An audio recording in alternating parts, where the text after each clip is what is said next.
Everest From The Air.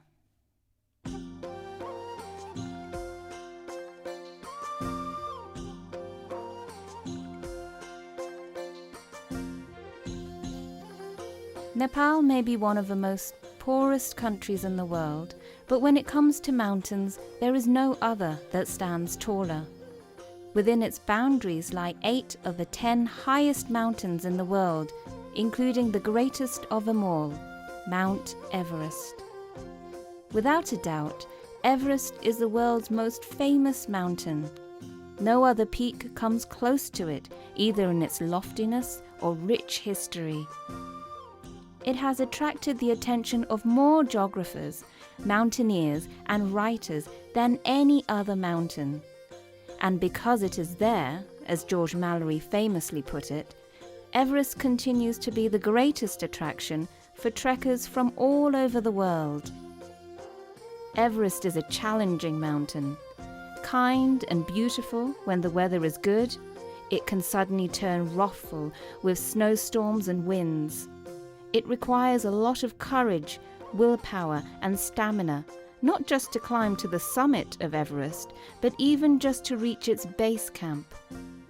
But Everest being what it is, one has to see this great mountain at least once in a lifetime. There are different ways of doing that, and this book is about that and more. Namaste, I'm Captain Beduprati from the flight deck. As a pilot, I have always felt privileged to fly over Nepal. It is where the earth rises up to meet heaven. It is breathtakingly beautiful land carved by the hand of God. Flying over the Himalayas brings this mighty creation of nature into its proper perspective, and every flight is a pilgrimage. For me in the cockpit, it is not just the spectacular beauty of the land that brings satisfaction, but also the challenge of flying over the most rugged terrain in the world.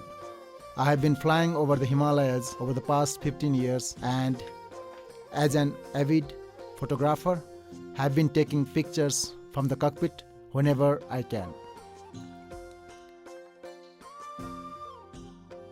I would like to share some of them with you in this 7th edition of Everest From The Air. No glossy pictures can ever convey the true three-dimensional beauty of my homeland. But I hope this book will be fitting memento of your visit to Nepal, and I am glad to be able to share these pictures with you. A warm welcome to Nepal. Thank you. Ancient glory and interesting facts.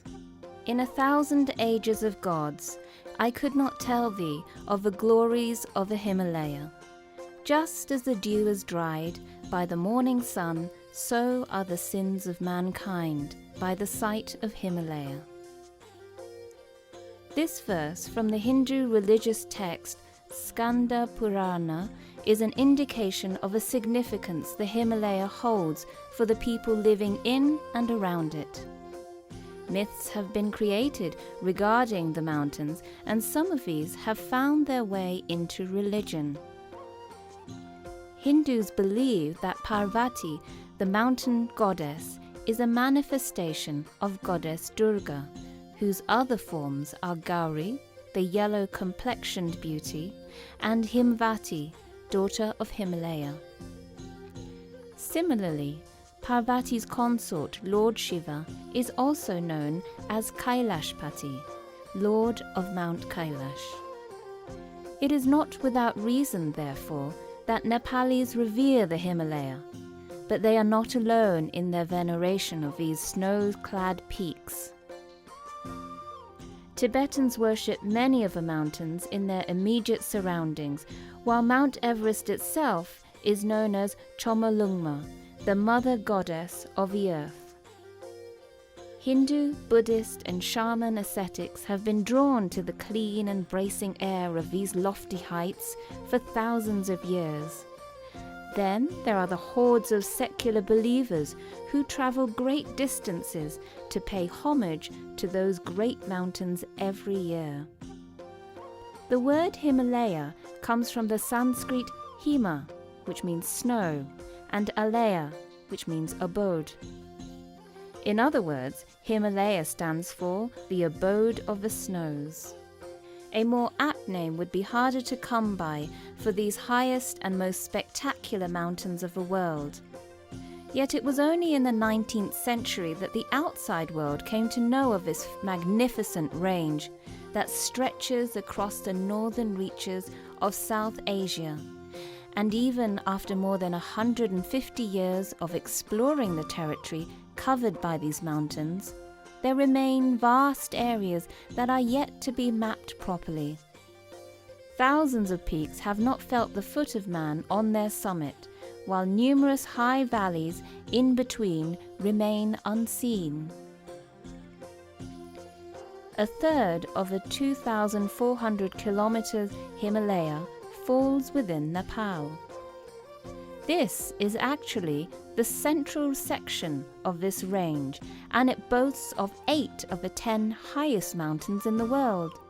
Then there are the hundreds of lesser peaks, lesser only in comparison to the giants of their neighborhood, for they would tower over any other mountain from other parts of the world that vie for attention. But the grandeur of these high mountains is only part of Nepal's beauty. Within an area of 147,181 square kilometers, the country also offers an astonishing variety of topography with altitudes ranging from less than 70 meters above sea level to the 8,848 meters of Mount Everest. Nepal is indeed paradise on earth for other reasons as well. It boasts of a unique cultural mosaic formed by the coming together of 2 great religious civilizations of Asia, Hinduism and Buddhism. There are more than 60 ethnic groups living within Nepal, while the number of languages spoken is close to 100. Whoever visits Nepal once comes back again and again, struck by the beauty of the country. Nepal is an anthropological and cultural treasure trove, the birthplace of the Apostle of Peace, Lord Buddha, home of the brave Gurkhas, the land of golden pagodas and parasols, of hidden valleys and crystal mountains, of 8,000ers, of a Yeti. This is a country blessed by living goddesses, a living cultural museum of the world with the highest concentration of Buddhist icons and shrines. It is this magnificence that lures visitors to Nepal, and their numbers are increasing by the year.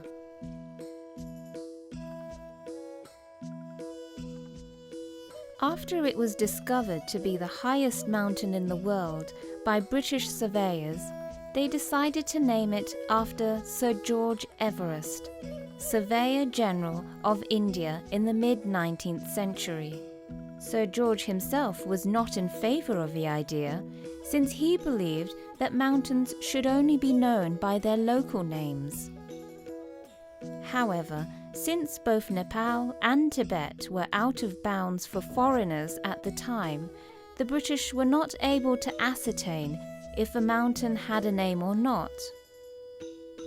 It was only much later that it came to be known that the people living around the mountain called it Chomolungma, the mother goddess of the earth. But by then, the mountain had become too well known as Everest, and the name has stuck.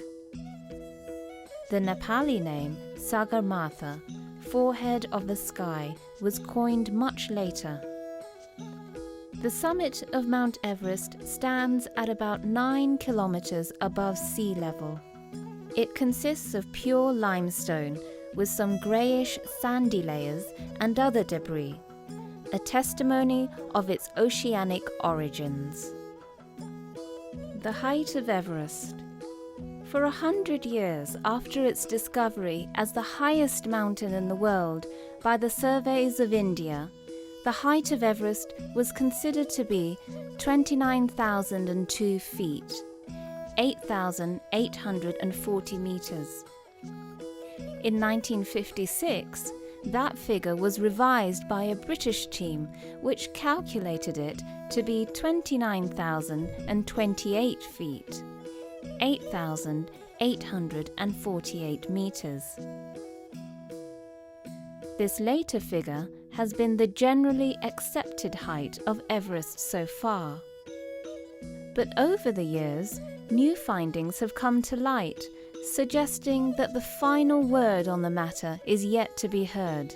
In 1975, a Chinese climbing expedition and mapping team announced the height of Everest to be 8,848.13 meters. Almost a quarter century later, in 1999, a US team used the GPS, Global Positioning System, technology to remeasure the elevation of Everest. The team's results showed it to be 29,035 feet, 8,850 meters high. According to their findings, the GPS showed the horizontal position of Mount Everest to be moving steadily and slightly northeastwards by 6 centimeters, 2.4 inches, every year.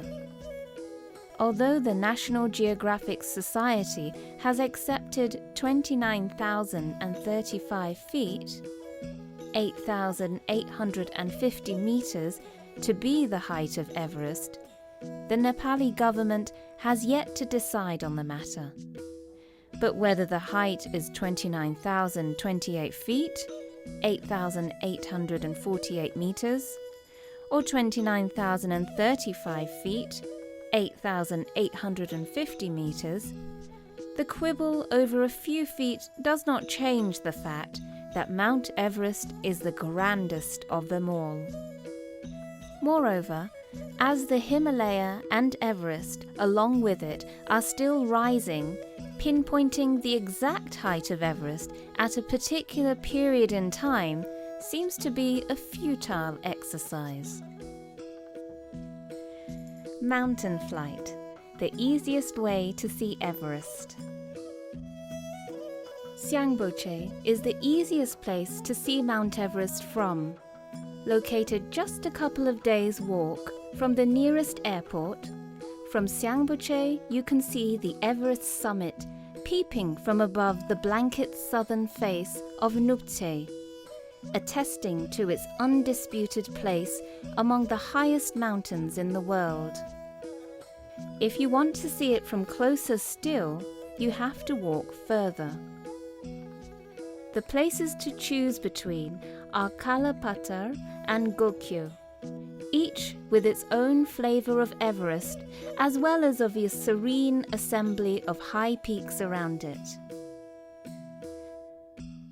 The trek is exhilarating and the views unforgettable, but alas, not if you're out of time. It is for those in a hurry, or for those who prefer to do without the rigours of trekking in the higher regions, that mountain flights offer the perfect opportunity to come face to face with these snowy guardians of Nepal. A mountain flight is an extraordinary experience, and the proximity of the mountains a humbling one. It is more of an aerial pilgrimage over the most awe-inspiring landscape in the world. An encounter with the towering greats like Mount Everest, Gauri Shankar, Melungtse, Choyu, Pumori, Amadabalam, Lhotse, Makalu, and Kanchenjunga can only be a meditative experience. Try not to miss this one out. Flying to Lukla. Lukla, 2,800 meters, is one of the classic examples of a STOL, short takeoff and landing airstrip in Nepal. It is all the more remarkable since the runway slopes away from the terminal at an angle of nearly 30 degrees, a fact that makes flying in or out of Lukla such a thrill. The airfield was initially built in 1965 as part of a Kunde hospital project run by Sir Edmund Hillary. It was further expanded in 1977, and recently the runway was metallic and a new terminal built. Lukla is rather a small airport, but given its strategic importance as the entry point to the Everest area, almost all airlines service it with their small passenger planes.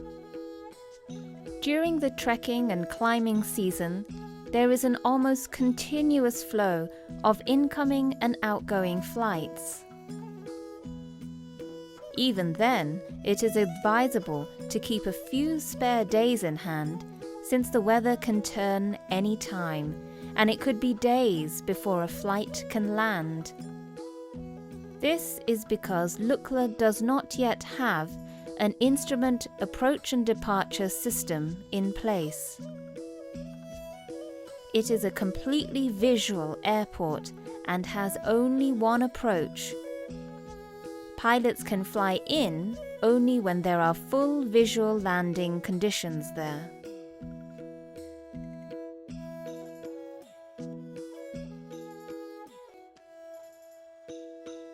Climbing any mountain is very difficult and risky. One can well imagine how difficult and risky it is to climb Everest. This is the reason between 1924 to 2010, more than 200 people have died on Everest. The death toll, however, has not stopped people from climbing Everest, and the number of total Everest ascents is around 5,000, but the total numbers of summiteers is approximately only 4,000, because many climbers have climbed Everest more than once. More than 100 climbers, especially Sherpas, have climbed without bottled oxygen so far. Every year, new records are set on Mount Everest. In 2010, Apa Sherpa became the first man to climb Everest 20 times. Even a cancer survivor from the USA, Sean Swarner, climbed Everest successfully. Many new records will certainly be set in the coming years. All the records set so far will be broken in a few years' time because of new techniques, good clothing, better equipment, and a good forecast of weather. Every year, an average of 300 to 500 summiteers reach the top of Mount Everest successfully.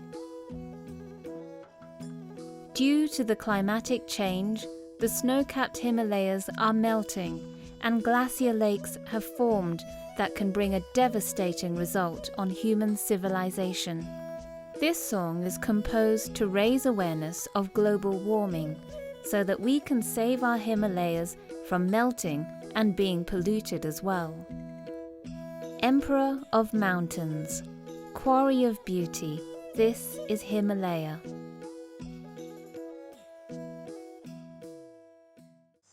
An incredible mountain flight. As a pilot, Captain Bed always enjoyed mountain flights, perhaps more than any other. He had written an article on mountain flights which was published in many journals in Kathmandu. Here is an excerpt.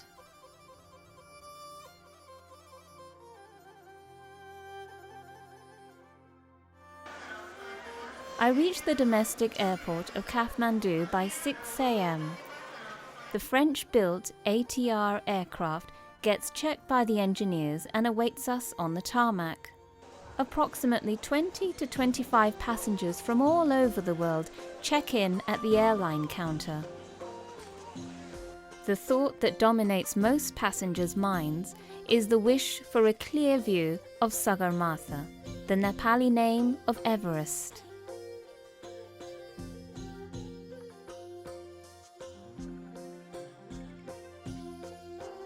As soon as passengers have fastened their seatbelts, I request Kathmandu Tower for the clearance to start our aircraft. There are usually many aircrafts awaiting this clearance to begin the mountain flight and the flights to Lukla. When it is our turn to start, we proceed towards the runway, and on clearance from the tower, we are ready for takeoff.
We always begin with a turn towards Swayambhu, west, making a climbing turn to gain altitude and check over Kathmandu Airport.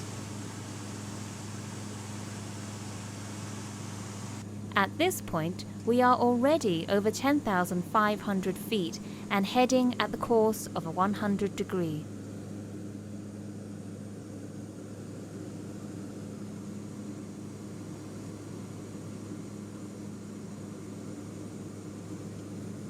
Now, the beautiful mountains on the north fascinate all the tourists on board. Mount Langtang, Lirung, Dorje Lakpa, Purbi Gyachu are clearly visible from the left windows. All these mountains are also clearly visible from Kathmandu Valley. When we are about 50 miles from Kathmandu, Gauri Shankar and Melungti are quite prominent. I always pray to the holy mountain Gauri Shankar when I first see it. The supreme god of Hindus, Shankar, and his wife, goddess Gauri, are believed to dwell atop this mountain. The Buddhist god, Tashi Cheringma, is also supposed to live on one of the peaks of a mountain Gauri Shankar. Tashi, who is one of the 5 sisters, is responsible for giving long life to mortals. Mount Melungte is distinct from other surrounding mountains because it is the only bright mountain in the Rolwaling Himal region. According to Sherpas, Melungte means the fire wind peak. Old Sherpas say that a long time ago, a volcanic eruption gave the mountain its present shape. At about 70 miles from Kathmandu, we can see Chugimago, Choyu, Karyolong, and Numbur. All these mountains have interesting stories. According to lamas, Cho is a sacred text, while Oyu is known as the goddess of turquoise. Numbur, for its part, is considered to be the mother, the milk giver to the children of Solu. According to Sherpas, Numbur means breast, therefore the mountain's name. Further ahead of Choyu, the black pyramid-shaped mountain to the east is the mother goddess Sagarmatha. The nearer we get, the more prominent Sagarmatha looks, clear and huge.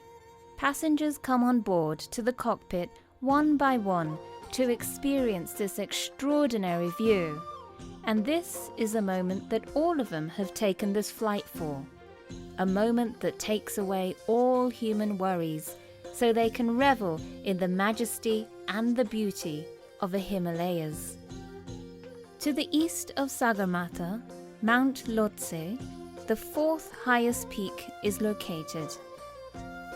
Tibetans call this mountain Lhotse, which means South Peak. There was no name for this peak before 1920, when a British expedition named it Lhotse, using the local word for south. Lhotse is the eastern part of a Nubtse-Lhotse wall. As we fly ahead, Sagarmatha seems peering out towards the south. When we were just over 75 miles from Kathmandu, we approached Lukla, from where the trail to Namche along Dud Koshi is clearly visible. Namche, Siangboche and Kumjung villages can be viewed from the height we maintain at 25,000 feet above sea level. The beautiful mountain, Amadablam, is close to Changboje, and I recall the blue pine and rhododendron forests, thundering waterfalls, enchanting boulder gardens, and burbling stream on trekking routes. When I fly over Solakhumbu, I also reminisce about the people of this region. Sherpas work incredibly hard and have played an extraordinary role in mountaineering history. Sherpas set up camps, put in the routes, do the cooking, and carry the majority of a load on the mountains. They are the most honest, simple, and dependable people. A great mountaineer, Rob Hall, had rightly said, most of the great Western summiters would have absolutely no chance of getting to the summit of Everest without the help of Sherpas. Rob Hall unfortunately died tragically while descending Everest on the 11th of May, 1996. By this time, we are 80 miles from Kathmandu. From this point, Sagarmatha and Mount Makalu, the fifth highest mountain, have a breathtaking view. Makalu is derived from Mahakal, which means God of Death in Hinduism, though it is known as Nag Pochenpo in Tibetan. Towards the east, a huge mountain looms in the distance. It is Kanchenjunga. In the past, Kanchenjunga was considered the second highest peak in the world.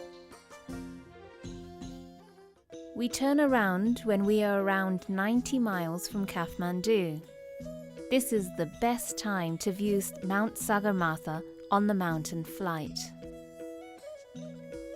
Further north, the dry Tibetan plateau stretches to the horizon in a boundless expanse of dull-coloured earth. When I feel that there might be turbulence towards the north, I turn to the west and fly along the Himalayan range. This is the normal route for mountain flights. Ladies and gentlemen, this is Captain from the flight deck once again. We are flying at 25,000 feet above mean sea level with ground speed 400 km per hour. Outside air temperature is minus 25 degrees centigrade, but we have maintained cabin temperature 20 degrees centigrade for your comfort. At the moment, we are flying just in front of Mount Everest, approximately 80 miles from Kathmandu. We just flew over Lukla and Sangboche. This is the only flight in the world where all passengers enjoy breathtaking view of Mount Everest from the cockpit. Weather en route and at Kathmandu is excellent. The temperature at Kathmandu is 18 degrees centigrade and we'll be landing at Kathmandu after 20 minutes from now. Wish you a very safe and pleasant stay at Kathmandu or wherever your destination may be. Thank you. Namaste.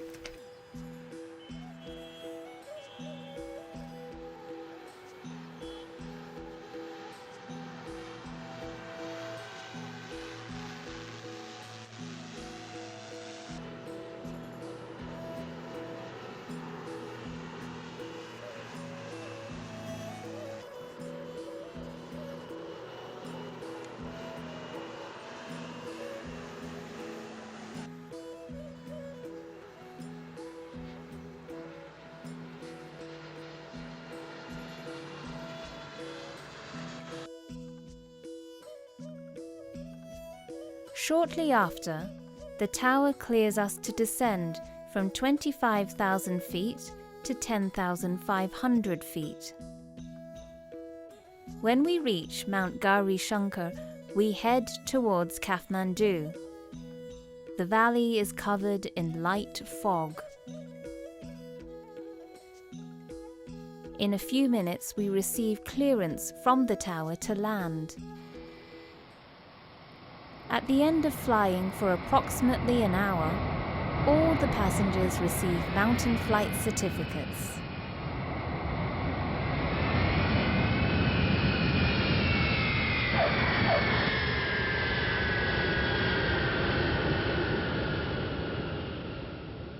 We should understand Sagarmatha because she is a challenging mountain, kind and beautiful when the weather is good, but wrathful amidst snowstorms and winds.